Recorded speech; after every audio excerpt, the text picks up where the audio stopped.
हम लोग इलस्ट्रेशन के दूसरे पार्ट को सॉल्व करेंगे। आइए देखते हैं कि इलस्ट्रेशन आई में क्या कहा गया है। ये एक पर्सन होता है जो अपनी वॉच डिलीवर करता है रेगुलेट करने के लिए, टाइम ठीक करने के लिए एक ज्वेलर को, और उसका कोई भी जो है बकाया नहीं रहता है जेड के पास। ए जाता है अपने वॉच को फोर्सफुली ले लेता है। तो क्या ए ने थेफ्ट कमिट किया?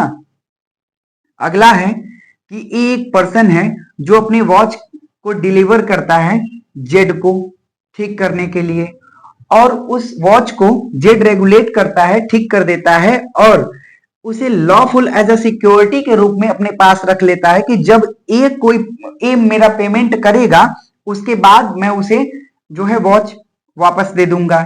ए जाता है वॉच को ले लेता है बिना जेड के कंसेंट के, और ये इंटेंशन रखते हुए कि हमें जो है ए को पेमेंट नहीं देना पड़ेगा।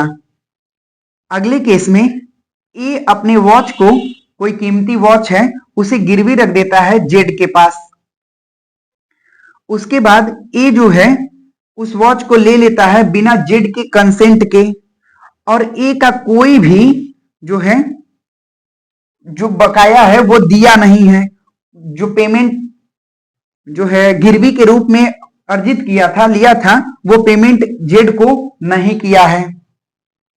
अगला केस है कि ए नाम का एक पर्सन होता है जो कोई वस्तु ले लेता है जो जेड के पोजीशन में होती है और बिना जेड के कंसेंट के, और इसका इंटेंशन ये होता है कि उस वस्तु को अपने पास तब तक रखे रहेंगे जब तक हम जेड से मनी ना ले लें एज अ रिवार्ड के रूप में। तो क्या ए ने थेफ्ट कमिट किया? अगला केस है ए नाम का एक पर्सन है जो जेड का फ्रेंड है, जेड की लाइब्रेरी में जाता है जिस समय जेड उस लाइब्रेरी में नहीं होता है, बुक लेता है और बुक लेकर के वापस आ जाता है, और ए का इंटेंशन यहां ये होता है कि बुक को पढ़ने के बाद मैं इसे रिटर्न कर दूंगा जेड को। तो क्या ए ने थेफ्ट कमिट किया? अगला केस है कि ए जो है एक पर्सन है जो जाता है जेड की वाइफ के पास और उससे भिक्षा मांगता है। जेड जो है उसे फूड भी देती है, क्लॉथ्स भी देती है और मनी भी देती है, और ए ऐसा कंसीव करता है कि जो जेड की वाइफ है वो जेड की प्रॉपर्टी देने के लिए ऑथराइज्ड है। तो क्या ए ने थेफ्ट कमिट किया? वहीं अगला इलस्ट्रेशन ले लें। ए नाम का एक पर्सन है जो जेड की वाइफ का पैरामोर है। पैरामोर मीन्स एक तरीके से कह सकते हैं कि जेड के वाइफ का जो है एक आशिक है, और जेड की वाइफ जो है कोई वैल्यूएबल प्रॉपर्टी जो है ए को दे देती है। ए उसे ले लेता है यह जानते हुए कि यह जेड की प्रॉपर्टी है। तो क्या ए ने थेफ्ट कमिट किया? आप बताइए किस कंडीशन में थेफ्ट कमिट हुआ है और किस कंडीशन में जो है थेफ्ट कमिट नहीं हुआ है।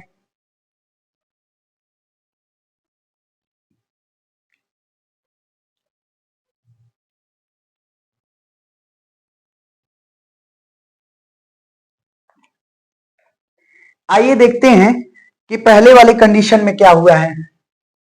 ए अपने वॉच को डिलीवर कर रहा है जेड को ठीक करने के लिए, इसका कोई बकाया नहीं है, और इसके शॉप पे जाता है, फोर्सफुली जो है वॉच को ले लेता है। तो यहां इसका इंटेंशन कोई नहीं है और न ही कोई बकाया, अपनी ही प्रॉपर्टी को ले रहा है, तो यहां थेफ्ट तो नहीं होगा, थेफ्ट तो नहीं होगा। तो जब थेफ्ट नहीं होगा तो जैसे ही फोर्सफुली उस वॉच को लेने के इंटेंशन से उसके शॉप में एंट्री करता है तो यहां हो जाएगा क्रिमिनल ट्रेसपास, क्रिमिनल ट्रेसपास। और जैसे ही फोर्स का यूज करके अपनी वॉच को लेता है तो ये हो जाएगा असॉल्ट।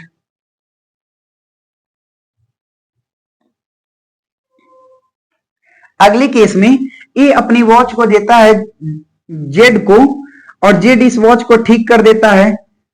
अब यदि इस वॉच को बिना पेमेंट किए ए लेता है जेड के पोजीशन से तो यहां ए जो है थेफ्ट कमिट कर दिया, यहां पे थेफ्ट होगा।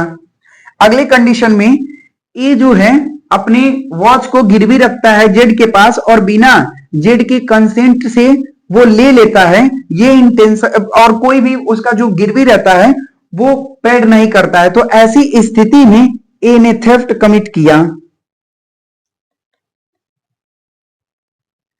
अगले कंडीशन में ए जो है जेड के पोजीशन से जेड के बिना कंसेंट के कोई वस्तु ले लेता है और इंटेंशन ये रखता है कि जब तक हमें इस वस्तु के बदले कोई एज ए रिवार्ड के रूप में मनी नहीं दी जाएगी जेड के द्वारा, तब तक मैं इसके वस्तु को लौटाऊंगा नहीं।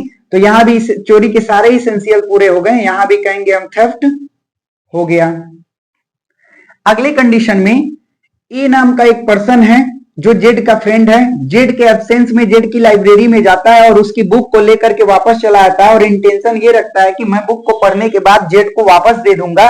तो ऐसी स्थिति में यहां डिसऑनेस्ट इंटेंशन नहीं है, इसलिए यहां कहेंगे थेफ्ट नहीं हुआ है। क्योंकि यहां यह भी हो सकता है कि जब जेड का ए फ्रेंड है, तो यहां हमने आपको कंसेंट जब पढ़ाया था तो कंसेंट में हमने ये पढ़ाया था आपको कि कंसेंट दो प्रकार के हो सकते हैं, या तो एक्सप्रेस कंसेंट या फिर इंप्लाइड कंसेंट। यहां ये माना जाएगा कि ए के पास जेड का जो है इंप्लाइड कंसेंट है। अब देखें अगले एग्जांपल में, ए जो है एक पर्सन है, जाता है जेड के वाइफ के पास और इससे भिक्षा मांगता है। जेड की वाइफ जो है उसको खाना देती है, कपड़े देती है और पैसे देती है, और ये ए जो है ये कंसीव करता है, ऐसा मान लेता है कि जो जेड की वाइफ है वो जेड की प्रॉपर्टी देने के लिए ऑथराइज है। तो ऐसी स्थिति में ए ने कोई थेफ्ट नहीं कमिट किया। यहीं अगले केस में ले लें कि ए जो है जेड की वाइफ का पैरामोर है और जेड की वाइफ जो है वो वैल्यूएबल प्रॉपर्टी ए को देती है। तो देखिए जब कोई किसी भी पर्सन के पास प्रॉपर्टी है, उसके वाइफ के पास प्रॉपर्टी या सर्वेंट या क्लर्क के पास प्रॉपर्टी है, तो ये माना जाएगा कि उस पर्सन के पोजीशन में वो प्रॉपर्टी है। तो जब जेड के पोजीशन में वो प्रॉपर्टी है और जेड के बिना कंसेंट के जेड की वाइफ उस प्रॉपर्टी को किसी को देती है और ए जो है यह जानते हुए कि वो जेड की प्रॉपर्टी है उसको जैसे रिसीव करता है, तो हम ये कहेंगे कि ए ने थेफ्ट कमिट किया। एक और एग्जाम्पल आपका बचा हुआ है, आइए उसको देख लेते हैं।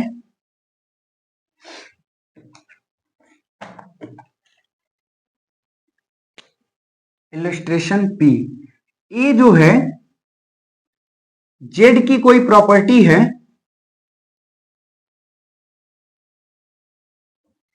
ये मानते हुए इस प्रॉपर्टी को ये ऐसा बिलीव करता है कि ये जो प्रॉपर्टी है वो ए की प्रॉपर्टी है और ए के द्वारा बिना जेड के कंसेंट के वो प्रॉपर्टी ले ली जाती है, लेकिन ए को ये बिलीव रहता है कि ये जो प्रॉपर्टी है मूवेबल प्रॉपर्टी वो मेरी है।